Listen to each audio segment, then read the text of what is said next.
ഈ വള്ളസദ്യന്റെ ചടങ്ങുകൾ ശരിക്കും എന്താണ്? ഒരു പള്ളിയോടത്തിന് നമ്മളൊരു ഭക്തൻ വഴിപാട് നേരുകയാണ്.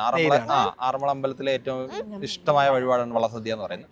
അപ്പൊ ഒരു പള്ളിയോടെ കരകൾക്കാണ് നേരുന്നത്. ആ പള്ളിയോടെ കരകൾ നേർന്ന് പള്ളിയോടം നമ്മുടെ കടലിൽ എടുക്കുമ്പോഴത്തേക്ക് നമ്മൾ ആദ്യം അവിടെ ആറന്മുള അമ്പലത്തിൽ 2 പറയിടും. അത് ഒരെണ്ണം ഭഗവാനും ഒരെണ്ണം നമ്മുടെ പള്ളിയോടെ കരകൾ എന്ന് പറഞ്ഞിട്ട് അതാണ് ആദ്യം തുടങ്ങുന്നത് പള്ളിയോടെ വള്ളസദ്യ ദിവസം.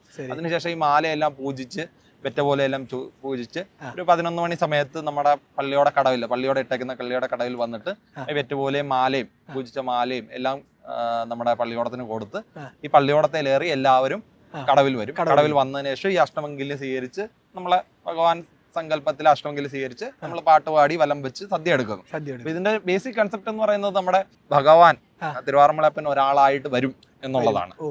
അപ്പം ആ ഒരു തുഴച്ചിൽക്കാരനായിട്ട് വന്ന് വള്ളസദ്യയിൽ ഇരിക്കുന്നു. അപ്പം വള്ളസദ്യയിലെ ആൾക്കാർ എന്ത് ചോദിച്ചു കഴിഞ്ഞാലും അത് പാടി ശ്ലോകങ്ങളിലൂടെ പാടി ചോദിച്ചാലും ഇത് കൊടുക്കണം.